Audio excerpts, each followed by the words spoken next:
Hello, everybody. Welcome back to the Section 214 of BC Lions podcast. I'm your host, Ascent, with my friends JS and Hammer. And, we're just going to talk about the great, well, I wouldn't say exactly say great win, but it was a good win, 24-21 BC Lions win over the Elks. 3-1 record. But yeah, 3-1. Yeah, but we'll just do some house cleaning before we get into the game. For one thing, I'll just say that our prospective fourth group member, Simba, who I've talked about in previous episodes past, unfortunately, is going to be away from uh, a group chat for indefinitely, just for personal reasons. And all of us would like to, if he's watching this, all of us would like to extend our profound wishes to see him get better. And we hope to see him on one of our episodes soon, Yep. right? Of course. uh, yeah, so it's going to be us three for quite a while. I mean, you've gotten used to us. I mean, there you go. uh Um, Second thing is another non-football thing to talk about. I I actually had this episode was at risk of not being uploaded because I had trouble logging into our YouTube account Yeah, with uh Google. couple days, yeah, for a couple days before because of not being able to verify my phone number or anything, right? So that was I was scared. I thought I was gonna have to create another account, right? But thankfully, I was able to, you know, uh, verify my phone number on the day of the game, and I was able to get into the account. But I hope that doesn't happen again. Fingers Hopefully not. crossed. I think we Yeah. got things sorted out, right? Yeah, I think so. We got it. Yep. So yeah, that's that's one thing. I guess into the football part of this intro. We'll say that Travis Fulgham, well, I mean, he's been released, I think it was a couple days before the game, right? And Yeah. I was disappointed about that because, I really thought that, he should get like a decent amount of more chances. But I mean, then again, we've said that for Williams, for the kick returner, and he's still on the team. So, Yeah, uh, I know you were looking forward to having him on, the Philly Eagle connection, but he didn't yeah, play a good game last game. He had a few miscommunications with Adams, and he went 3 for 8 in receiving. So he didn't play very well. I can't recall the previous games that he was not too impressive. And yeah, they replaced him today. yeah, I think, well, I mean, if Rick Campbell is going to be uh this cutthroat about the talent on the team, at least. I mean, man, we'll see what happens going forward. But yeah, He's I'm got a just, good culture. yep. I mean, I imagine this cut was propagated by the fact that I mean, Couture was returning from injury, and then Aberhart was moved to slot back, which we'll get into a stats read too. I want to get into a theory of mine of why he's been getting more targets in this game too. But yeah, We love him. uh, yeah, and then I guess the last thing will be about of course, Hammer you has gone to the game at the sixth season ticket holder member. So, Yeah. but he's had a bit of a rough experience with getting a certain item. Can you talk about Yeah, that? I'll get into that. So last night I went to the game with my dad. We had a great time, great win. It was a great time after the fourth quarter ended. We got to the game late, just because of reasons, and the Costco lineup was really long. So I didn't quite mind missing the first 5 minutes of the first quarter. It was 1-0 when we entered the stadium.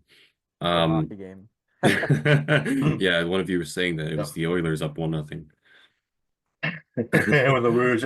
Yeah, yeah. And speaking of, well, in hockey, I mean, we'll also congratulate Florida Panthers on their first Stanley Cup victory, and we all breathed a sigh of relief that the Yeah, Oilers weren't gonna do a crazy historic comeback, and they would have talked about it for years and years, and we wouldn't have heard the end of it, right? Just That didn't happiest day of my happen. life. Thank yeah, goodness for that. Yeah. Thank goodness. Yeah, you saved our bacon. So a pretty Ah, bad week for Edmonton sports fans. I got into the stadium bad and week. season ticket holder, there was an ID card pickup. So we were gonna get these ID cards. I'll show it on screen. I'm not gonna show the one with my real name on it. So this is my second one that just says season ticket holder on it. The other one would have my real name on it. And I would use this for different types of perks like access to events, but most importantly, if I show this to the team store, I'll get 15% off. Nice. So they had this whole system in place for picking up the cards, and there was tables. I think there was like 6 of them around the concourse. It was terrible. The lineups were out of control, like in most sections. They're ranging 3-4 sections down. And you can tell people got there like early on, like before kickoff, and they were still lining up when the game started. So I luckily had a very quiet one, and that still took me like 15 or 20 minutes. There was probably only like 25 people in line, including some Rough Riders fans, so I don't know why they were part of us. But They're it was waiting for the terrible. game. Yeah. And We the were next game. yeah, they got season tickets for one game. It was terrible. We waited for a long time, and there was only 2 people at the desk, and it was a whole sea of cards in the desk. Just so when I got there to the guy, I'm not blaming him because he's got a tough job. But he had to sort through all these different cards, just to find my number. So that's one thing they could work on, and they said they would. They sent an email to all of us saying, "We're sorry, it was kind of a shit show." They basically saying in the email, "We will do our best to fulfill it next time." So that's how I missed the entirety of the first quarter. And luckily there was one of these big screens in the lineup. So I got to mingle with a bunch of other season ticket holders, and I think it was 4-3 after the first quarter. It was not a Yes, very it was. Four Yes. to three. Another good hockey absolutely score. yeah. Yep. Absolutely not an eventful first quarter. And Yeah. Thankfully, you didn't really miss much. You didn't really miss a whole lot. I mean, I was the only one that was able to, well, pretty much technically watch the game from the exact start to the exact finish, right? But yeah, yeah, didn't really Jacob much. Yeah, was thankfully, you didn't miss much in the first quarter. It was just kind of offensive, just feeling each other out in that first quarter. It felt. the I only mean, I other wish thing I I'll had watched add. it all. Only other thing I'll add from that is I was talking to this other season ticket holder in line, and he was very against running the ball on first down because we would always run the ball and gain 2 or 3 yards and put ourselves in a tough spot. He was super pro, like pass the ball 5 yards each time or pass the ball a bit Yeah. more than 5 yards, which was kind of a preview for how the game went because we were pretty slow on some of our drives, running the ball first and then just throwing out for 2 and out. So Yeah, you were talking about a shouty guy, right? Doing oh, well, I mean, doing a halftime call, right? You were telling us about that. I'm going that was a different uh story. I don't want to speak for I too thought it was long. Crazy P. I thought it was Crazy P doing Yeah, something like that, but no, he's more like the team sanctioned hype man, right? we love Feels Crazy like it. Pete. Yep. No, 2 rows behind me the entire game, or not the entire game. He got booted in the second half. But there was this drunk guy who was Oh, yelling on every play. He was like, when we'd be on defense, he would be like, "Blitz him!" And he would, whenever we're throwing the ball, he'd be like, "Throw a touchdown!" It was so annoying. So That's frustrating. This is he was why on beer. Yeah. way back in the day when I first started, when my family got season tickets for the first time, we sat in section 209, which was the no alcohol zone. We mhm. sat there for years and years and years because we didn't like being around, people who were too rowdy. Then they moved the no Getting alcohol too zone to drunk. fifth and second. We moved with it. And then I think the last year or two, they moved the no alcohol zone out of our section, I believe. Oh no. And then we just stayed there anyway because they were nice seats. But yeah, so I feel you. Yeah. So that was my first experience with a guy on beer, really like that. So a guy kind of started yelling at him, and he never came back after the second or after halftime. So that was Yeah, my I experience. imagine. Yeah, well, I mean, other than the win, I mean, it's just didn't let a shouty man just trying to. uh, anyways, so yeah, there was yeah, that's our little intro kind of house cleaning stuff we got to go over. So now we can go to the gut check portion of our little show here, and the Lions are 3-1, but it doesn't feel like they're a 3-1 team. Right? They're not. No, it really We're doesn't. still not well, we're still not having like any dominating real wins.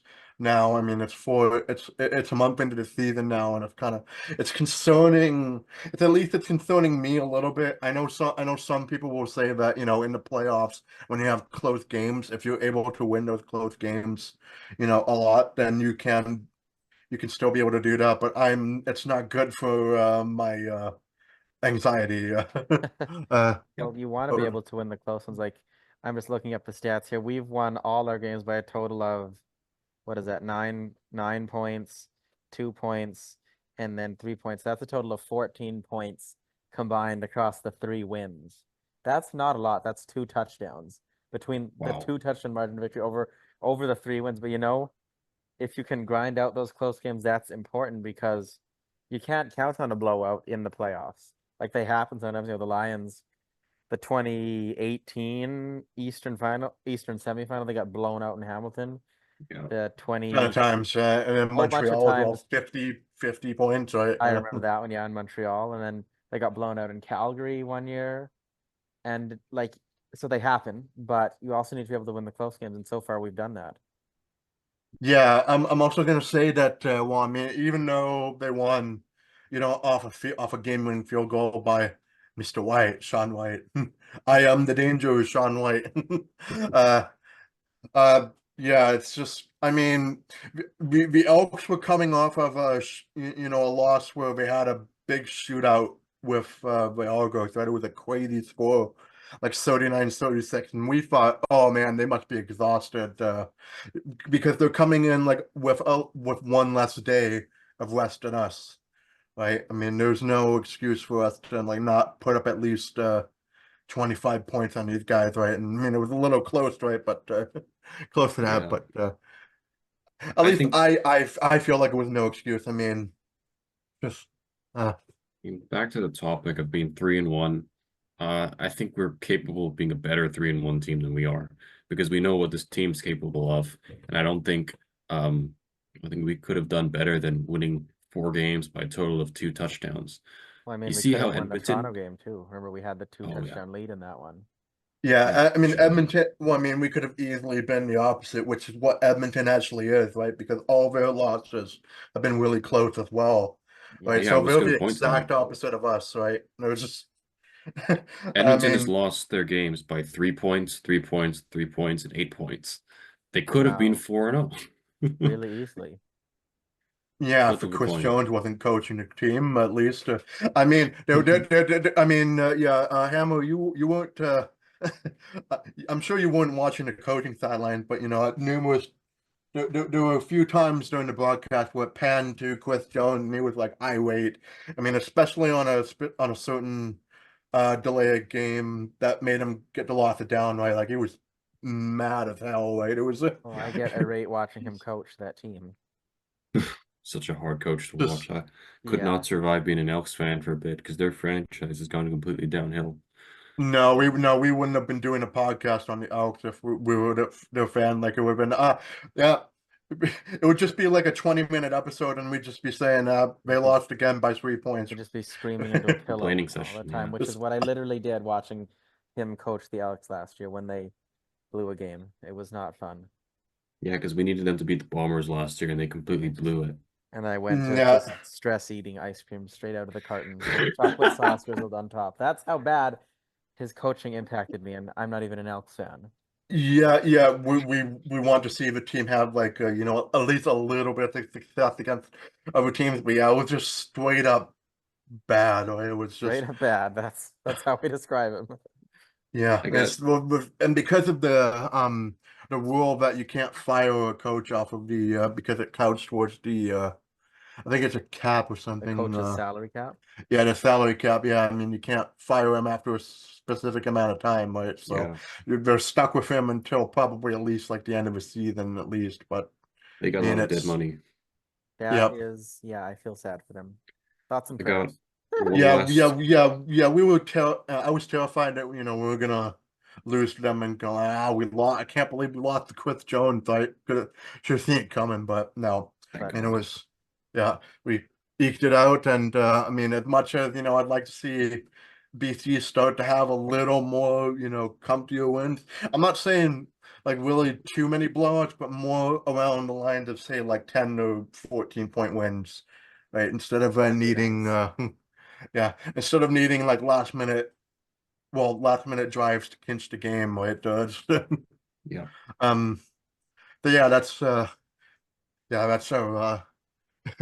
gut check. I mean, yeah, we're happy with BC's 3-1. I mean, they could be playing a lot better than this, but you know, I think I got one last. depending on the results of Hamilton and Ottawa, I mean, we could be going into yeah. Yeah, we could be going into like 3 straight winless teams, but we'll get into a little bit more at the end. But yeah, we'll get into our stats read, and I think I'll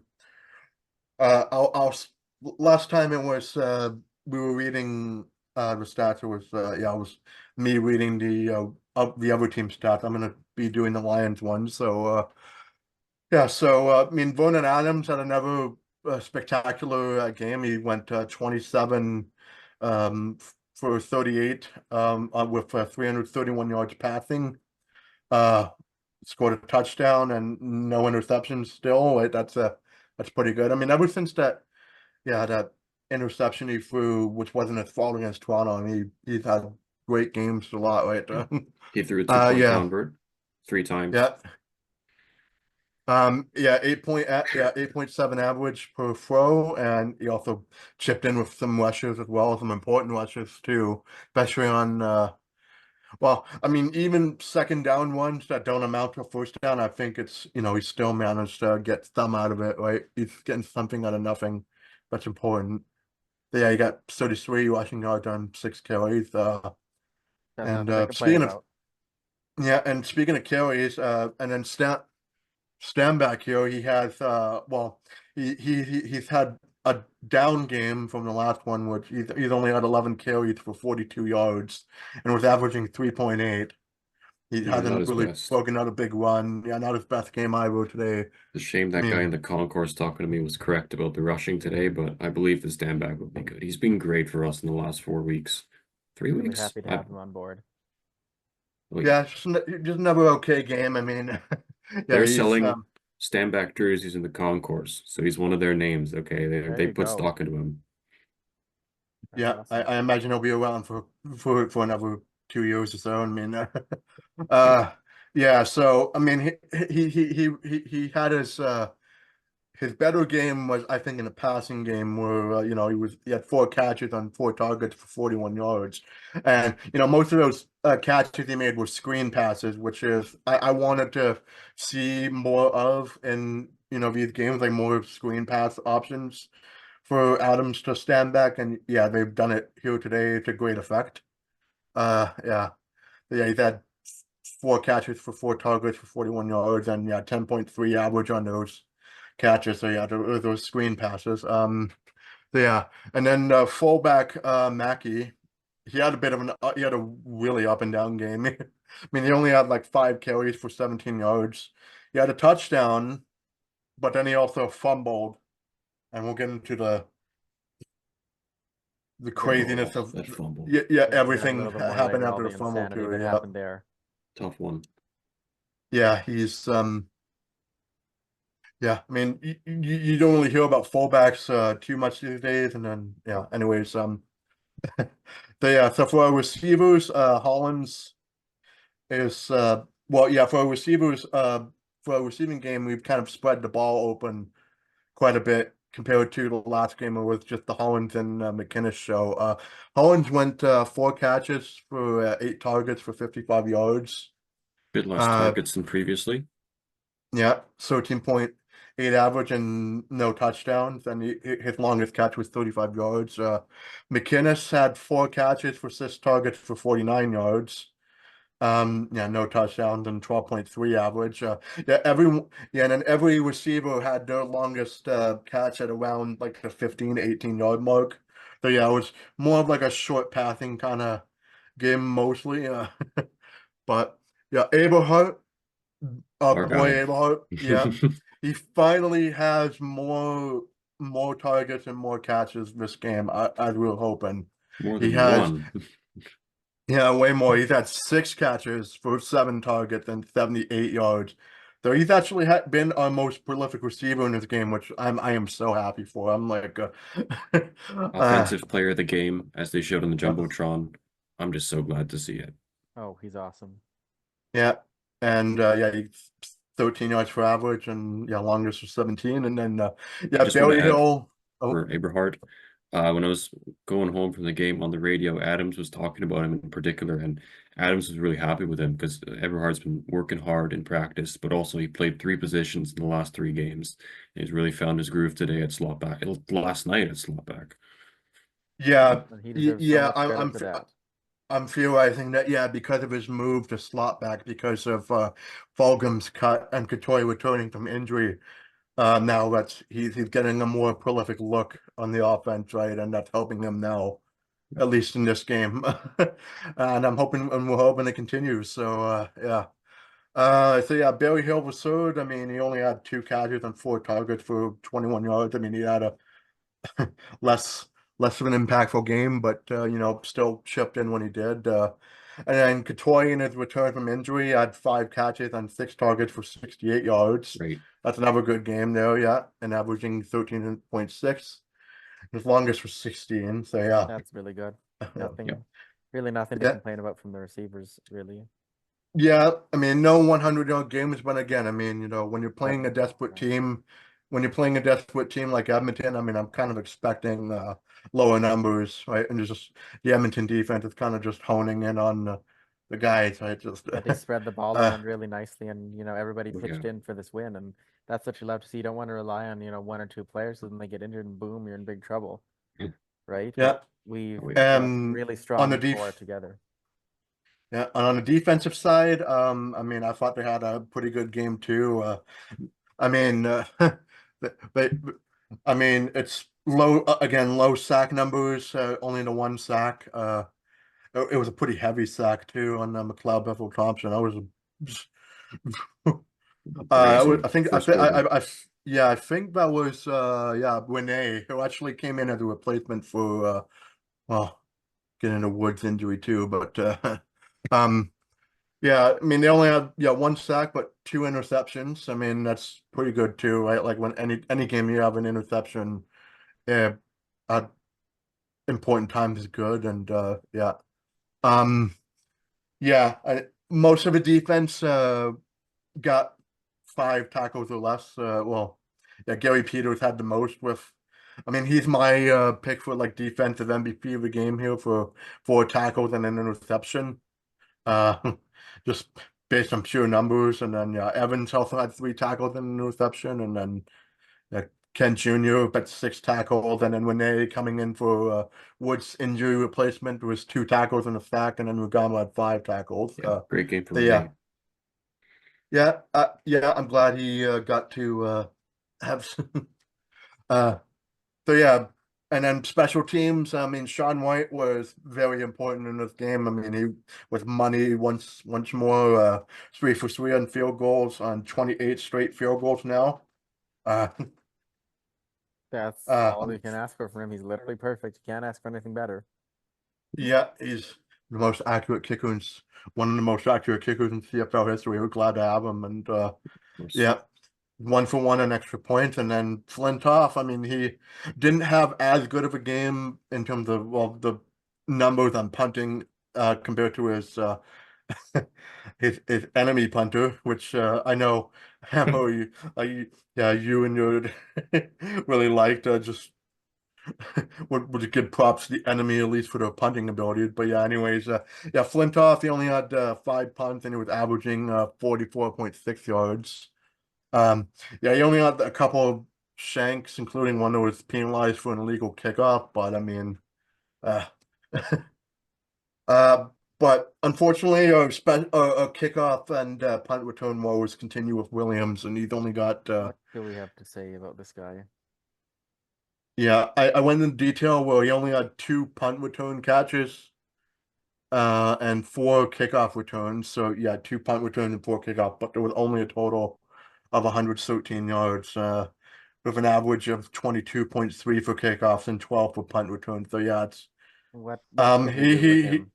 I don't yeah, know. he had like a I mean, Yeah, Hammer, you said that Oh your boy. dad said just yeah, you said My dad you said said that that a no yards penalty was better than all of his returns, something along the lines of that, because he was so bad. I don't get excited yeah, every time he runs the ball. And I think some of his punt returns or kickoff returns, 22.3, those are inflated because he gets so much space to run. And as soon as he yeah. runs into any tackle, he's done. So small, you Like can he's see him done compared to immediately. the It's just, others. it's like he went into a brick wall and just like, I'm done, you. My job is done, you. But you've done nothing, and then he just runs away, just runs away into the sideline. Yeah. So yeah, that's you know, on offense and defense and special teams, if I was going to give this team a grade, it would be like a B minus, but it was mostly carried by how well the offense spread the offense around. I mean, they did enough to win, and of course, just for Sean Whyte to boot in important field goals, including the game winner. That's Perfect. how it is, everybody. It was enough. It's definitely not a 4-course meal like last week. Maybe this is like, I don't know, what's a good example? It's An appetizer like feels an like an app. appetizer, or it's like a Big Mac, it's not exciting, Uh, but it's enough. yeah, or it's like a McChicken. I mean, I've had McChickens There you go. before. Not an exciting sandwich, right? But It's a Costco hot it dog. yeah. Or the Big Mary. No, no, Costco hot dogs are great, right? No, yeah, they are great. Yeah, Yeah, sorry, I have them so much. no, I should not be insulting them little people. So no, no. Costco hot dog would be like if we have 50 points on. It would be well, no, it would be more like a 50 burger, if anything, or just uh. So Yeah. yeah, we'll get into Edmonton stats pretty quickly. I mean, they had a different game too than us, right? yeah. Uh, I'll go ahead, stay as starting quarterback. McLeod Bethel Thompson, 19 completions on 30 attempts, 247 yards, 1 TD, and 2 interceptions. Um, Especially that second interception was pretty it was a turn momentum for us because we really got a good drive going and then we fumbled that We one. needed those. Yeah. Trey Ford, 0 attempts, 0 catches. Trey Ford did not play in this game. I feel like they could make a change at quarterback. Although it wasn't Bethel Thompson's fault. He played a good game. He played what he was given. Brown with 6 carries for 40 yards, 6.7 average. He had some good runs there with his longest run of 20 yards. The receivers, I'll just run through them. Mitchell with 4 catches, 8 targets for 81 yards, 20.3 average. Those are frustrating me a bit. So they were clicking over there. Smith, 5 catches on 6 targets for 70 yards, 14 yards average, and his longest was 17 yards. Giddens, is that how you pronounce it? yeah, Five getting like mittens. mittens. He Same. he had mittens in this game. Yeah. He did have mittens in this game, 56 yards, 5 catches on 6 targets, with the longest 23 yards. Jacob, you want to run through the defense? Yeah, sure. Was there one fumble or was there 2 fumbles in the game? I think there was 2. I Uh, Let me see what the stats say. Oh no, there's just the one. You're right. yeah, There it was was the one from yeah. no. BC had 2 fumbles. So yeah, there was the 2. There was the one right at the end of the half, which didn't mean anything because there was no time. Oh yeah, that's And right. then there That's was why so that one I kind we of kind of forget about, but it was still a fumble. The Elks yeah. punched out of bounds of the turnover. oh, sure, yeah. And then there That was was the a one big later one. on. So there was 2 there. But otherwise, no sacks, no interceptions. In terms of their secondary, Niles Morgan with 12 tackles, Nick Anderson with 5, O'Neill Jr. with 4, Kai Gray with 3. He also had the fumble recovery, which was really You have a tap out, right? punched the ball out of bounds. But in the Canadian rules, that's as good as a recovery. Boris Speedy, 2 for 2 on field goals, 1 for 1 on extra points. Oh, we could have got us free pizza by missing one. We were hyped up in the stadium. No. The 52-yarder at the end of the game. I know. I was And doing my best to try and jinx Beatty just to like get free oh, food and me just and my jinx dad it. were watching it on and we're like, we gotta take it at 52 so you can miss it. And we thought they were punting it, but then he went up for the field goal and he pinned straight in the middle. He would have hit that from 65. So the And punter, can I talk about the go punter? for it. My favorite punter in the Yes. league. He's incredible. An average 6 punts with an average of 55, and he had some more of that. Like he stole the game. Like Edmonton went up anywhere without him. His punts are beautiful. Some of them perfect spirals, but one of them was a punt I'd never seen before. A perfect knuckleball just floating in the air, 65 yards. just beautiful. Like some of his punts were gaining them 80 yards because Williams doesn't do anything. So would love to have a guy like him on our team. He's my favorite player in the CFL. Honestly, I've seen him. Ponto, yeah. He's so fun to watch. So I've been taking video of it. We need some video. Are the Elks playing the Lions again this year at home? Unfortunately not. Well, I don't that is think too so. bad But I because took some video. So we I'll need some send him in video the footage. chat. Yeah, Yeah. we definitely need to put that in a future episode. Yeah. Watch it over. Well, I mean, if we do get it, well, I mean, if we somehow, well, if you can do punter for punter trades, I mean, would you take Julian over Flintoff? I'd say at this point, Yes. yeah, we could. I'll be keeping my But the eyes on him question for is, the why whole would they year. trade him? True. I mean, getting the punters, but Well, I do. mean, like they're way out of well, they're on form. I mean, you can start to shed some guys off, right? Just at least, but that's I'm talking like yeah. Pat McAfee right now, as you were saying. Yeah, we're talking Pat, like yeah. You are the CFL version of Pat McAfee, who's just like Yeah, waxing poetic about punters in the league now. It's just that guy. yeah, and then Leak, who was also he was a receiver on the offense, but he was also doing the kick return. He had 4 catches on special teams, and then punt returns. 41 yards with an average of 10.3, and then 2 kickoff for 40 yards. Yeah, he had a better game than Williams with a Of lot course, did. less to work with, which is wild, right? Which is just, um, yeah, and then I guess some other miscellaneous stats that I put here in terms of net offense. I mean, 408 to 337 yards for BC, like 408 yards. That's just not too much. Yep. First downs, we had 19 first downs and they had 12. So that's really We good. didn't talk about the penalties, so boy, because we really And showed the ourselves. penalties were like all over the the penalties and were like the Elks had almost 100 yards and penalties 92 yards. We had 75.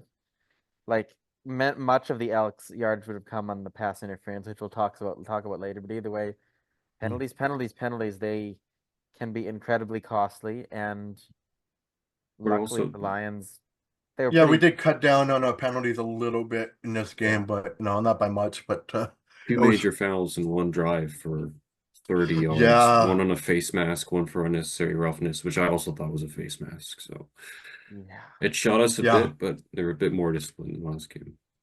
Yeah, we'll get into that in the fourth quarter, but then of course, the time of possession too is BC had 6 more minutes of time of possession, so they had 33 minutes and 43 seconds for BC compared to 26-17 for Edmonton. So yeah, time of possession game was pretty good too. It's just um we love to see, especially when you're at home and you're taking advantage of like just home field Home crowd. advantage. Yeah, Um, decent crowd. yeah, not as good as well, I mean, yeah, not going to be as good as the 50-cent one for a few months, but I imagine we'll get our attendance back up a little more as the season goes on. Well, But the next game is a Saturday home game against the Rough Riders, and I bet you the yep, lower bowl will be sold out. Because I last think year I that'll had be 40K plus. Yep. yeah, last year I had a very easy time selling my ticket for that game because I didn't go. So There you go. Should I move on to the game recap? yes, Yeah, so yeah, for the game recap, I mean, for the first quarter, this is where, I was the only one that was able to, watch it from the start to finish, right? But so for here, So have at yeah, it. BC received the kickoff, and then yeah, Williams took it to the 20, and then yeah, there was a quick 2-and-out as Adams was almost intercepted on a missed throw. But I was a little bit of an iffy. I mean, this whole first quarter was again a feeling out process for both offenses, but for BC's first drive, it was especially glaring that they were in need of a little more rest after this game, like because they were playing on such short notice, right, for this, and it was a little bit apparent in this first quarter. But yeah, anyways, uh, yeah, it was almost intercepted on a missed throw, and then the Elks take it to the 42. An immediate first down for 13 yards, and I thought, oh, of course they got a first down after us, after a 2-and-out. Gittins had well, yeah, Bethel Thompson threw incomplete to Gittins, and he wasn't able to see the ball, like it was kind of lost in the skies with an inaccurate pass. Um, but yeah, so there was a punt that happened for a Rouge that made it 1-0 Elks, or if I put it jokingly, 1-0 Oilers. If only they had gotten that on Monday. Yeah. So yeah, on BC's subsequent drive, yeah, Holland nearly caught a touchdown pass wide open, but went through his hand. There were a few of those passes from Adams that you know, it was a wide open receiver, and it just, you know, the ball just like fits through the receiver's hand perfectly, frustratingly, right?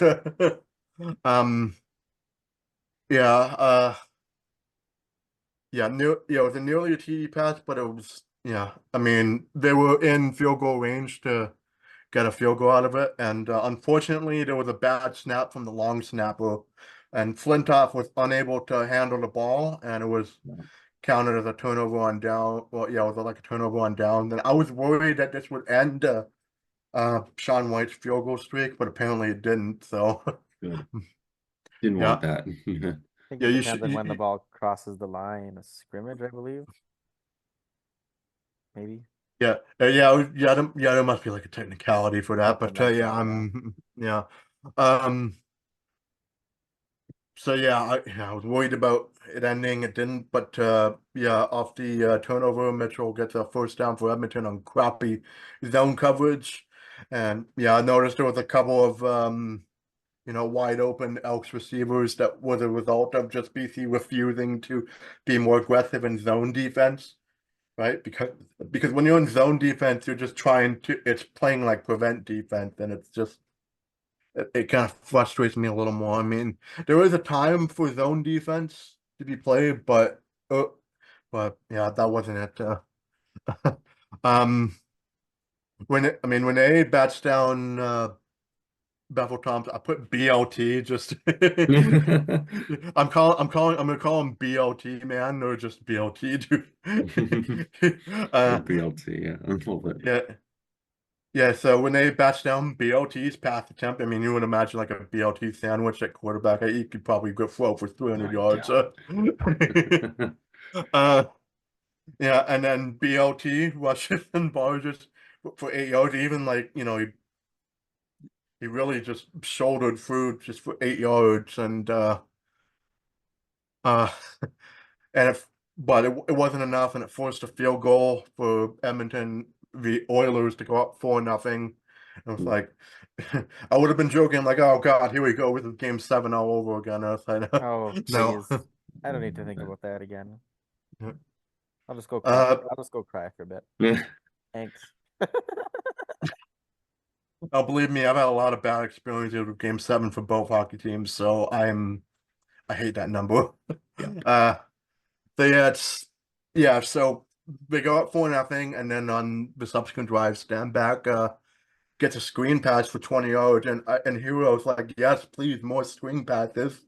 I need more of that in a offensive playbook, right? Because you know, it'll help you with at least getting chunk plays when you're deep in your own territory, right? And that's what happened to you when they're on the 40 after the field goal. And then Abel Hart had a good sequence here where he caught for well, I said catches for back-to-back first down, then the second catch for a first down was in spirit because Mackey, you know, kind of had short yardage first down, right? I say in spirit, right?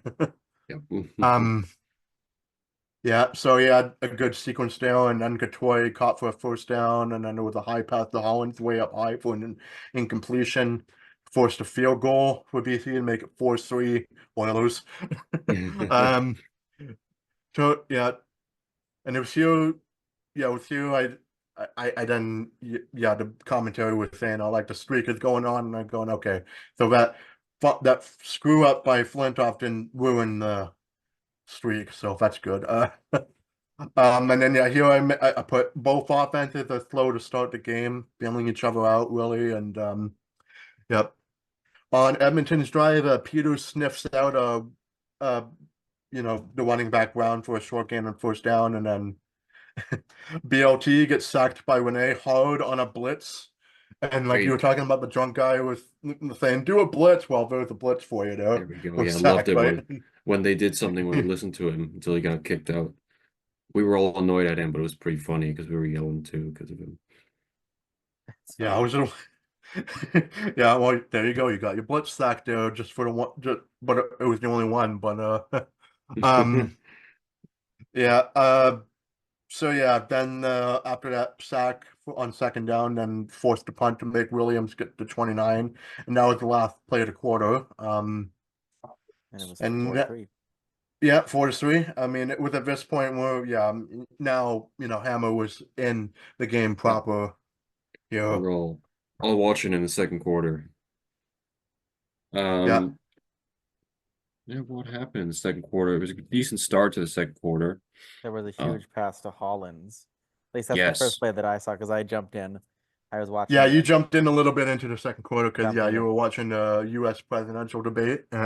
yeah, so I Um, decided to come and watch the rest of the game, and it was very therapeutic because it started immediately with a huge pass to Hollins, which set us up at the Elks 8-yard line for first and goal. And then we, on the second and goal play right after that, Adams was pressured and he was able to chuck it off to Stanback then for back, the yeah, touchdown. And then it was 10-4 for the Lions. So that was like, I mean, from what I yeah. saw, that was the good first impression for me. Clearly, the Yeah, ESN yeah, turning point of the game was me yeah, logging yeah. on You Me after too. coming the first in. quarter. So I take full credit. I should be the player of the game. Yeah, it's you know what's funny though?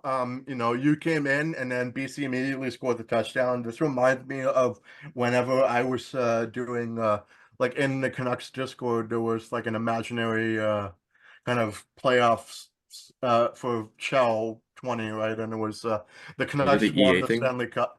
Yeah, yeah, the Canucks won the Stanley Cup on the first one, and I noticed that every time I came into the game, the Canucks would score goals. I'll call it Ascent magic, right? So Yeah, this is JF magic for us, and hopefully that leads to a Grey Cup win. So, uh, yeah, so yeah, they had a good looking drive and then ended in a touchdown to make it 10-4, and then the Elks on the Elks drive that was starting on the 30. Mitchell immediately gets a first down on a pass for 46 yards. That was his longest throw to catch of the game. Right, that was immediately like after the touchdown that I was worrying us. Um, and then unfortunately a little bit after, then Josh Woods gets injured, and as yeah. of today, I think there's reason to believe that he might be out for the rest of the year. Rick Uh, Campbell said that. It was devastating hearing that on the way home because they were talking on the radio interviewing Vernon Adams Jr. And that's when Moach just revealed it. He's like, yeah, season-ending knee injury as per Rick Campbell. So I know Adams yeah, was and hurt, but he said again, they were playing for him. That's yeah, and devastating. yeah, and we were already down Haladic on for our linebacker, right? To lose Woods and to be that banged up on linebacking, right? If it's pretty tough to do that, right? I mean, we're expecting Haladic to come back, but losing Woods might be a little bit more of a bad For the impact whole for the. season. Yeah, it's just it's tough to see that, but man, yeah, thankfully the defense was able to hold them pretty good here. But yeah, both Woods and Haladic being gone means the linebacking core takes a bad beating, and then yeah, after that injury, unfortunately, Edmonton managed to get a touchdown off of that for Gittins for 12 yards for the 11-10 lead. There was a roughing the passer on the touchdown too that they applied on the kickoff, which I always hate those Mhm. because that just pushes the kickoff up to the 45-yard line, makes it easier for them to pin us deep. So I hate those. He did pin us deep. Yeah. Yeah, thankfully that's it's a penalty that hasn't really cost us too bad, but it's more of like an annoyance in the rather than a game losing one. But yeah, Abrahart here on BC's next drive, he almost caught a highlight reel pass, but he dropped it at the last second That was for so Only two and out. unfortunate. drop with the game. Only drop of the game, and I mean like, oh man, I was so close to another kind of situation where we could have had more points than we should have scored, right? Just Yeah. We were thinking that would be his moment of the game, like he did in the first two games. It was close, but he'll get there again. Yeah, so I mean, yeah, so there was a 2-and-out there, and then a 2-and-out for the Elks after that. I mean, the defense were kind of locking it down after those touchdowns were scored a little bit, and There then was 3 or 4 punts in a row at that point. Like, yeah, it was a lot of 2-and-outs, punting, and yeah, it was with 2 touchdowns even there, but it was just and then there yeah, it was was a single of or a rouge inside the 3-minute warning, and then the Lions on the yeah. next drive, they were eventually able to get down to the Elks 30, and then kick the field goal with 10 seconds to go in the half, and then we had the fumble right at halftime, which was knocked out of bounds. There's no time left, so it didn't count for Yeah, anything, well, but yeah. still. Before that, there was a time count violation that really made on the broadcast. Chris Jones was pissed about that and put a lot it down, and that forced him to. I think it was a punt by then, or uh, yeah, it was just. uh, yeah, I guess I'll just skip ahead to yeah. Edmonton was able to able to make BC fumble at the end, but yeah, then time elapsed to end the half, and then when Couture was being interviewed at halftime, he, I mean, he and I would agree that it's been a slow start, and then he called Edmonton a good team despite being on 3, and I'm like, it's kind of being nice about it, but It's true. They probably deserved a win or yeah, two out of that, but probably deserved to win. Yeah, at least with the Argos game. I mean, that was a back and forth shootout, right? That could have gone in their favor, but yeah. So yeah, we'll go into the second half here. So the third quarter there was no points at all. yeah, there were So that no was a very points. I mean, boring quarter. I took a bunch of notes here, but it was more on them. There was Just breeze But through them here. there was important things happening in the third quarter. There was Yeah. an interception when Edmonton looked like they were about to take the lead on a touchdown by They're down That at Evans. was a drive. They were at like the 15, and then Bethel Thompson just made a throw across his buddy, and it was picked across his body, and it was picked off. So that was a really good play, and I remember saying, the Lions needed that right now. They really needed that one. Yeah, I mean, And there's yeah, not really a ton to say about the third quarter. I just see there was the no yards call later when the Elks punted, and that was Williams' best play of the game when he draws a penalty. That really had nothing to do with him, which Yeah. I think it's about time we start calling for heads on that one, but that might be next week. I don't know how many second chances we're going to give him. The only good run I've ever seen him have, he fumbled Yeah, exactly. Oh no! last year. Should we call for heads this week? I'm not Not calling yet. for that. I mean, Oh. again, we're 3-1. I mean, it's still good vibes here and there, but yeah, I think we can be doing a lot more better than this. Having a Give scoreless him another quarter couple. against a Another give winless team. I'll give him another week or two before I start calling for heads. Yes. Yeah, there's your pressure, Williams. You don't want the Moai boys going after you.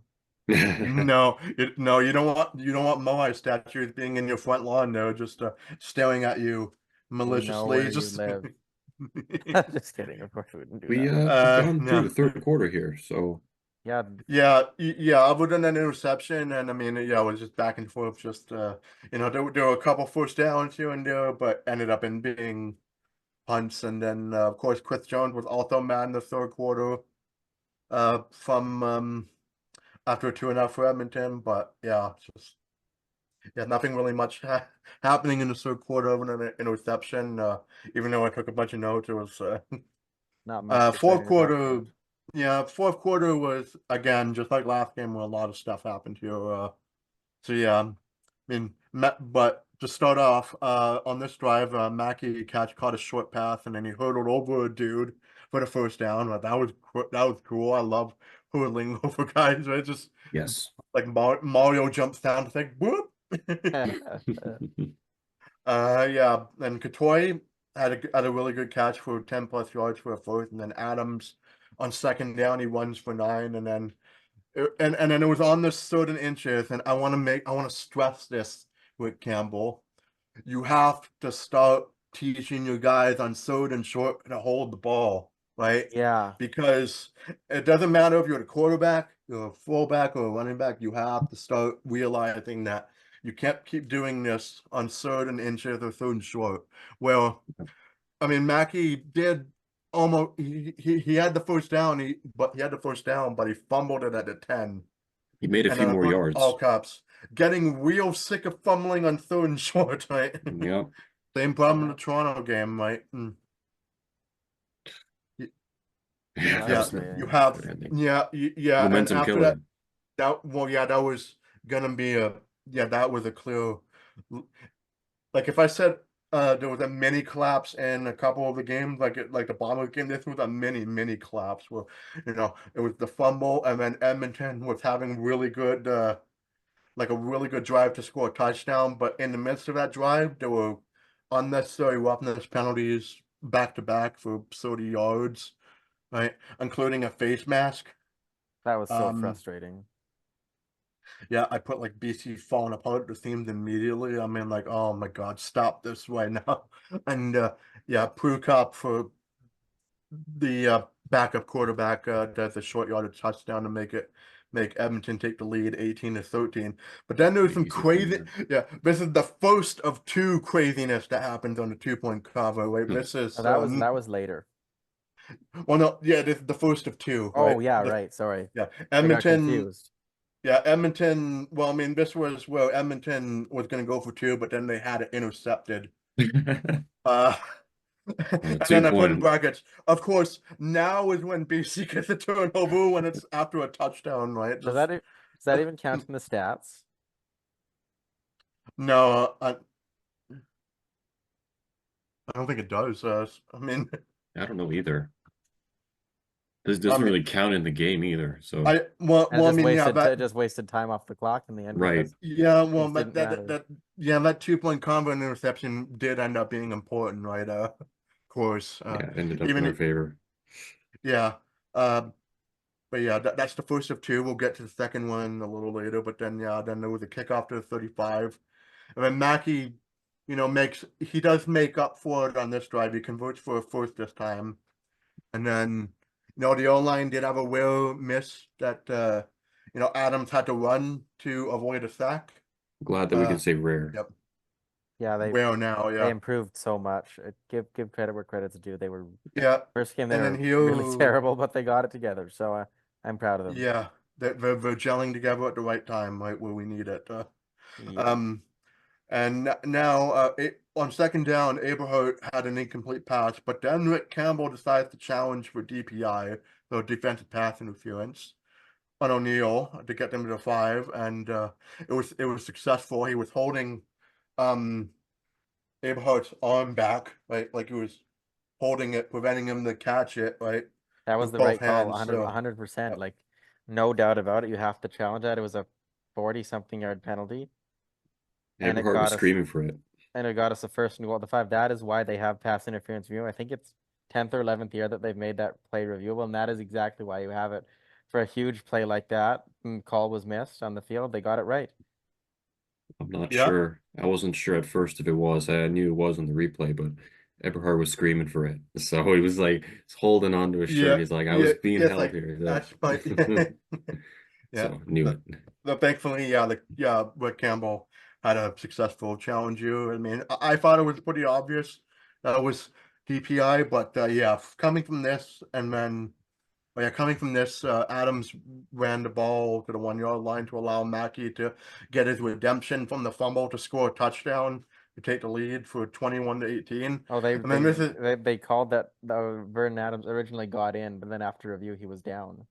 yeah, it was down, and then Mackey then ran it in. But yeah, here was the second time where there was some craziness happening in the 2-point Second, converge. third, and fourth time. Yeah, it was they had 3 tries to do it. Right, there was holding on the O-line that prevented the 2-point from being the scored, Lions, and then got it successfully. yeah, they got it made holding. successfully So the they have to first go time, for it and then again from the 12 because a in 10-yard 12. penalty. Yeah, it was incomplete, but there was an illegal contact for Edmonton on the incompletion. So third time's the charm, and then McKinnis catches it for a second for 2 points. But that wasn't even from the 2. That was from the 6 because after the illegal contact, they 6, go yeah. half the distance to the goal, which is 6 yards. So he got a 2-point Gross convert from the math. 6 yard. I've never seen that before. And I mentioned this in the group chat. I thought this reminded me of that crazy Chiefs versus Raiders ending in Oakland, where it was just it was the ending of the game where the Raiders had like multiple chances to try and score a touchdown, but the Chiefs kept getting penalties. There's like two I think it was penalties on the yeah. like with no time on the clock, wasn't there? Yeah, and I remember then the that one. It was Raiders, wild. yeah, When I that's tell what that you, reminded me of. uh yeah, I mean in this situation, it was still, Edmonton still had time to tie the game with a field goal, and they do. But here, I mean, Edmonton received a kick after 36, and then, yeah, BLT, man, had a deep shot on the first down to have an incomplete, but then roughing the passer was under automatic review, but then it quickly denied it, right? Kind of Yep. extended the game a little more. Well, it gave the defense rest at least. Then it was incomplete at the BC 45. Like eventually, Edmonton kept passing, and then it made it at a 45, and then BD scores a 52-yard field goal to tie the game. With I want to say at that time was 50 seconds left in the quarter, and that was a About lot of that. time Just over left. just over a minute, just over a minute to go.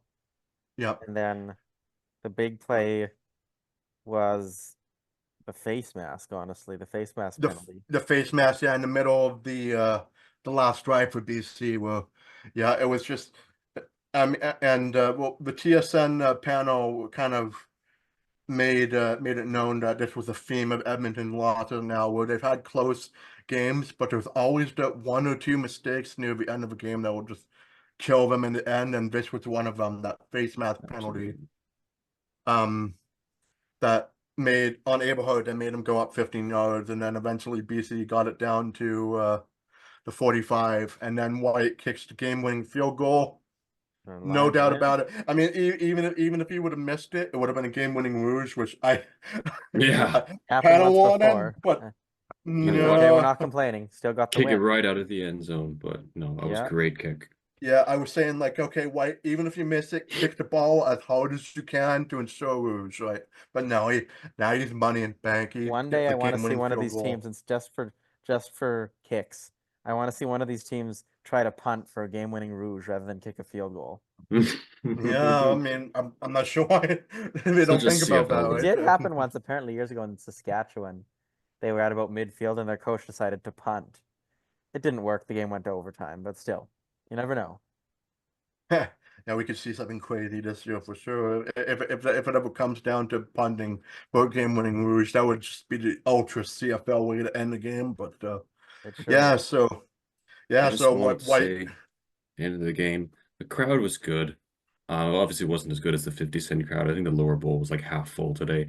And in my section, because I'm sitting in the middle of the field, it was completely packed, which is nice to have some people around us. The crowd was into it. It died a bit in the third quarter, but that was Yeah, for a reason. yeah, we No noticed that points. too. You Yep. pointed that out, but then the crowd erupted on that third, second down or second 2-point conversion. Um, and was really loud, and we won the game. So it was a good crowd tonight, and I feel like it's going to be a lot better in the Rough Yeah, Riders game. the Lions did reward the diehards that came around. Just yeah, I mean it got us up to 3-1, and it was actually 8 straight wins versus Edmonton, and we can't do that against the Oilers, right? I mean the Canucks swept them, but we can't. I don't think we can win like 8 straight against the Oilers, right? In the Yeah, regular season, no. Uh, but yeah, it's 8 straight wins versus the Elks, and make them go winless, and then yeah. And now, I mean, depending on the result for the Hamilton-Ottawa game, BC, the next game against Hamilton, we could be facing a 3rd straight winless opponent. How often can you say that in a season, right? Not much. Uh, only in the uh, CFL. And that was the um, game. yeah, that was, I mean, I call it like a B- game, but I mean, again, I feel like it's just another, it feels like it's another a win that could have been more, but I'm happy with what they got. But again, I want to see at least if they're gonna win like this, just at least have it at least another 5 or 6 times, right? If they're gonna have tight wins, but yeah, that's yeah, good win.